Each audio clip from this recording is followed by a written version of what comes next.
point guard, the backcourt player who directs the team's offense. If you want to win a title in the NBA, you gotta have a good point guard. There's been a lot of them throughout NBA history. So today we're gonna take the best point guards in the history of the NBA and put them all in the 1980s. Coming up first, we obviously have the best point guard of all time, Steph Curry. Curry's a 98 overall, and you'd be crazy to say he's not one of the best PGs. Coming up next, we got the big O, Oscar Robertson. Oscar Robertson was the first player to ever average a triple-double in the NBA. Coming up next, we got 97 overall, Chris Paul on the San Diego Clippers. And in his prime, Chris Paul might have had the best handles in NBA history. So seeing him on this Clippers team with Norm Nixon and Bill Walton should be a lot of fun. Obviously, we had to put John Stockton on this list. Stockton owns the career assist and steals record, so it'd be crazy to not put him in this video. We got prime Derrick Rose on this list. If you were fortunate enough to watch him back in his MVP season, you know he was absolutely electric. Allen Iverson is also going to be in this simulation because in today's day and age, he'd definitely be labeled as a point guard. And then last but not least, we got Luka Doncic, because there's no doubt by the time his career is over, he'll for sure be one of the best point guards ever. Alrighty now. Obviously, since we're in the 1980s, that's going to put us right in the heart of the Magic and Bird era, meaning the Celtics were going absolute beast mode with the white boy Larry Bird. The Los Angeles Lakers were getting ready to reach the peak of their prime with a young Magic Johnson at point guard and Kareem Abdul-Jabbar. However, though, with our new additions to the rosters, in the preseason power rankings, the 76ers jumped the Celtics and the Lakers because they have the big three of Allen Iverson, Dr. J, and Moses Malone. However, you see a lot of our other teams also pretty high up there in the power rankings. For instance, the Jazz with John Stockton and Adrian Dantley coming fourth. Chris Paul and Bill Walton had the Clippers coming in fifth. Steph Curry is for sure going to propel this Golden State Warriors team to a great season. Even though the rest of this Bulls roster sucks, Derrick Rose is going to provide some fireworks. We simulated through the first half of the season, and at the All-Star break, the Philadelphia 76ers were sitting pretty with a record of 37-6. Obviously, this prehistoric super team is dominant, and a lot of it is thanks to Allen Iverson, as he's currently averaging 29 points and 7 assists. But Moses Malone is actually leading them in scoring, averaging 30 points and 17 rebounds a game. The Lakers are doing well with a record of 33-7. Magic Johnson's currently averaging 19 points and 11 assists. But shockingly, the Dallas Mavericks are third in the power rankings with a record of 30-12. Luka Doncic is leading this team to an historic season, and he is currently averaging 27 points, 8 rebounds, and 9 assists midway through the year. Now, heading into the All-Star Weekend festivities, we are starting off with the three-point contest, which has a lot of our point guards, as we can see in the competition. I think it'd be crazy to say that Steph Curry isn't the favorite in this, and although they didn't shoot many three-pointers back in this day and age, you know Steph Curry's going to be great at stroking it. Just kidding, he only finished with 18.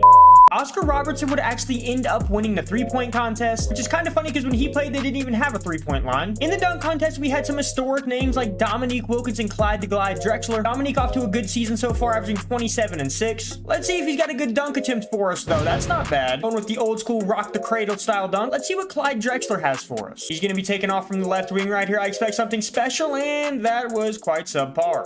Larry Nance Sr. would actually end up winning the dunk contest, though, and now it was time to simulate the rest of the season. Alright, so if any of you guys were wondering who's going to win League MVP, we have the answer. Allen Iverson is the MVP of this season, averaging 30 points, 3 rebounds, and 7 assists per game with 2.4 steals to go along with it. Defensive Player of the Year goes to John Stockton, as he averaged 2.4 steals a game. Taking a look at who gets the guard spots on All-NBA First Team, we have Allen Iverson and Oscar Robertson, with Larry Bird, Mark Aguirre, and Moses Malone filling out the forward spots. On Second Team, we have Luka Doncic, Chris Paul, Cliff Robertson, Bernard King, and Jack Sikma. And on All-NBA Third Team, we have the first and second greatest point guards of all time, and Steph Curry and Magic Johnson, with Dr. J, Adrian Dantley, and Jeff Rulin filling out the forwards. Now let's go through and see how each of our new point guard additions did this season. Oscar Robertson this season, he averaged 25 points, 9 rebounds, and 8 assists per game, almost living up to his nickname of Mr. Triple-Double. Chris Paul had a vintage Chris Paul season, as he went ahead and averaged 22 points, 4 rebounds, and 11 assists with 2.2 steals on an extremely efficient shooting split. Steph Curry did Steph Curry-like things, as he averaged 29 points and 8 assists on 42% from the three-point line. Obviously, Allen Iverson had that MVP level season where he averaged 30 points and 7 assists. John Stockton did John Stockton-like things, as he averaged 17 points and 11 assists while leading the league in steals at 2.4 a game. Luka did exactly what you'd expect Luka to do, averaging 26 points, 8 rebounds, and 9 assists on 57% shooting, 46% from 3, and 87% from the free throw line. And this may be the player that I was most excited to see how he would do, as prime Derrick Rose averaged 28 points, 3 rebounds, and 6 assists on 60% from the field. Now, in terms of the league leaders, George Gervin led the league in scoring at 32.5 points per game. Moses Malone led the league in rebounding at 16 rebounds a game. That's ridiculous. John Stockton ended up narrowly leading the league in assists, but Magic Johnson and Chris Paul also were both at 11 assists per game. And all of these exciting things led to what should be an exciting playoff. However, though, in the playoffs, we had one shocking omission. Every single point guard we added made the NBA playoffs, except one. Golden State Warriors finished near the bottom of the Western Conference Conference with a record of 29-53, and my pick for GOAT PG, Steph Curry, was not able to lead these group of bums. Having said that, every one of our other players made the playoffs, including Derrick Rose's Chicago Bulls getting the 8th seed. Now, his Chicago Bulls would have a very tall task, as they'd be taking on Allen Iverson's 76ers in the first round. We also have another very fun point guard matchup in the Western Conference, as we're going to have John Stockton in the Utah Jazz taking on Luka Doncic in the Dallas Mavericks. We went ahead and simulated some of the games though, and Luka and the Mavericks were eliminated via sweep. And in the final game of that series, Luka had a very rough game. He only had 22 points on 8 for 18 shooting, while John Stockton did exactly what John Stockton does. He had 12 points and 15 assists on over 50% shooting. Now, taking another look at the Eastern Conference, Allen Iverson and the Sixers look to advance. Derrick Rose and the Bulls were trying to stop that. This 76ers team just has so much firepower with AI, Dr. J, and Moses Malone, and we began to see that as this game would play its course. Now, Philadelphia did only lead by 3 with a minute and a half to go, and the Bulls were trying to get back in this one and keep the series alive as Derrick Rose went to the basket and got a reverse layup. But the MVP of the league, Allen Iverson, had different plans. He was trying to shake his defender out of his socks, shooting floaters but missing. And as the shot clock was winding down, Derrick Rose took a mid-range shot, but he couldn't get it to go. But it didn't matter because his big guy had his back as he got the dunk to take the lead with 34 seconds left. And it was time for Allen Iverson to try and put Derrick Rose and the Bulls away. He was driving in, shooting another tough shot, but he couldn't get it to go. Chicago would go ahead and make both of their free throws, extending their lead to 3 points. The Bulls would escape with a narrow victory, extending the series. Although Dr. J had 38 points and Allen Iverson had 35 points, Derrick Rose was able to fend off the beasts for the time being. However, they would be eliminated in the very next game. Once again, they just could not guard Dr. J. He had 36 points and 8 rebounds to close the Bulls out. Taking a look again at what's going on in the Western Conference, unfortunately, Chris Paul's time is coming to an end as well, as they would lose 3-1 to the Portland Trailblazers. Chris Paul had solid numbers in the playoffs, averaging 19, 6, and 9 with 4 steals a game. The rest of his team was just way too mediocre with an old Bill Walton. Oscar Robertson and the Kings would end up advancing. In the first round, he averaged 22 points, 8 rebounds, and 7 assists. This would end up taking us to the second round of the NBA playoffs, where we would have Boston taking on Detroit, Philadelphia taking on Milwaukee, the Lakers taking on the Jazz, and the Kings taking on Portland. This means that the legendary point guards that we would have left consist of Magic Johnson, John Stockton, Oscar Robertson, Allen Iverson, and a very, very young Isaiah Thomas. Oscar Robertson seemed to be having no problem with the Portland Trailblazers. They found themselves up 3-0 in the series with a chance to make it a sweep. However, with 27 seconds to go, the Kings found themselves only up 4, and if Portland wanted to stay in this game, they would need a bucket on this possession right here. They would end up driving into the lane, and they would go up and get their shot blocked, meaning Oscar Robertson and the Kings would end up advancing to the conference finals. In the closeout game, the Big O almost had another triple-double as he had 19 points, 8 rebounds, and 9 assists on 7 for 12 shooting. The Kings would patiently be waiting to see who they would play in the conference finals between LA and Utah. We obviously have the classic matchup of John Stockton and Magic Johnson, but the Lakers found themselves up 3-1 in this series with a home game to try and close it. Magic Johnson is just so much bigger than John Stockton, you think that's got to be part of the reason why. Not to mention this entire Lakers team was just so stacked as Magic Johnson's going to shoot a 3-point shot there, no good, but Kareem Abdul-Jabbar is going to get the slamma-jamma. John Stockton does not have Karl Malone on this team. Adrian Dantley's going to go in and he's going to miss, but Mark Eaton gets an offensive rebound of his own. This game would end up being a fun one, but with 44 seconds to go, the LA Lakers were up 12 points. But the Lakers' Byron Scott would get a wide open mid-range jump shot, no good, and once again Kareem just making his presence felt down in the paint. The Lakers would advance to the conference finals behind Kareem's 28 points, 5 rebounds, and 5 assists, and Magic Johnson had almost a triple-double with 11 points, 9 rebounds, and 11 assists. And unfortunately, John Stockton probably had his worst game of the simulation, only 7 points and 9 assists, and he only shot the ball 4 times. Taking a look at the Eastern Conference, the Boston Celtics already found themselves in the conference finals. Philadelphia 76ers led by Allen Iverson, looking to eliminate the Milwaukee Bucks in the 6th game. To begin the 4th quarter of that one, Philadelphia already had a handy lead. Allen Iverson would have the ball in transition. He's going to hit this mid-range jump shot right here with ease, as they would end up punching their ticket to go to the Eastern Conference Finals 129-108. Dr. J, Moses Malone, and Allen Iverson all had 30 points in this game, and I would be shocked if they did not end up winning the NBA title. But as we do head into the conference finals round, the players left in the playoffs, Larry Bird was leading them all in scoring at 29 points, 7 rebounds, and 8 assists a game, with Allen Iverson not far behind him at 26 points, 3 rebounds, and 8 assists. Again, in the Western Conference, we'd have the Lakers taking on the Kings. In the Eastern Conference, we'd have the Philadelphia 76ers taking on Bird and Boston. And this is wild, but both series were actually in a Game 7 also. Let's go in here first and watch the Game 7 between the 76ers and the Celtics. Allen Iverson and the 76ers versus Larry Bird and Boston. Robert Parrish is trying to get a layup of his own as he muscles in there. Allen Iverson has the ball, and you got to think that he's going to try and get a shot up right here as he shoots a contested mid-range jumper. And now Larry Bird is pushing the ball. The Sixers have had a couple rough possessions to start, and Robert Parrish is going to get another rebound and another layup. Not the best start for the 76ers in this one, but we simulated to the 4th quarter, and they were blowing Boston out. But just like that, the Philadelphia 76ers punched their ticket to the NBA Finals in a Game 7 at home. And that was due to none other than Allen Iverson having 42 points, 5 rebounds, and 11 assists on over 50% shooting, as well as Moses Malone having his typical 27 points and 13 rebounds. I'm telling you guys, this 76ers team is nothing to fuck with. Now we need to see who they're playing in the finals between LA and the Kings. This would be another classic matchup between Oscar Robertson and Magic Johnson. Overall, the Lakers definitely have the better team, but in a Game 7, you always want to have the best player on the court, and that's exactly what Oscar Robertson is. Robertson has a wide open mid-range jump shot right there, but he's going to miss that, but his teammate's going to bail him out. James Worthy now has the ball in the post, and he's going to go in and get whatever he wants down there. Kareem Abdul-Jabbar has the ball shooting his patented sky hook, and you know he ain't going to miss that. We simulated a little bit further in this game, though, and it just became evident that the Lakers were the better team. Magic Johnson, Kareem Abdul-Jabbar, and the LA Lakers would advance to the NBA Finals, and Magic Johnson had his best game of the simulation, having 35 points, 4 rebounds, and 16 assists. Oscar Robertson again almost had a triple-double, but it just wasn't enough. But now we found ourselves in the NBA Finals with the 76ers versus the Lakers. Obviously, this 76ers team has probably been the best and most consistent team all year, but you can't really bet against Magic Johnson and Kareem Abdul-Jabbar in the finals. We began to simulate this one game by game, and the Sixers found themselves up 3-1. Although the series is 3-1 and this game is in Philadelphia, the Lakers were battling all game this game and found themselves only down 4 points with a minute and a half to go. Allen Iverson was trying to put the nails in the coffin, but he also had a ton of help with guys like Moses Malone who could do whatever they want, but he misses that one. The Lakers have a real chance to extend the series, and James Worthy had an extreme mismatch down in the paint. He was going to go and get an easy layup on Allen Iverson. And now it was only a 2-point game as Allen Iverson was driving in and spins his way to an easy layup right there. That was disgusting. I'm not sure why the Lakers don't have Magic Johnson in the game, but it doesn't matter when Kareem's able to do that. Iverson was once again looking to have his way with this Laker defense, and he does that as he hits another clutch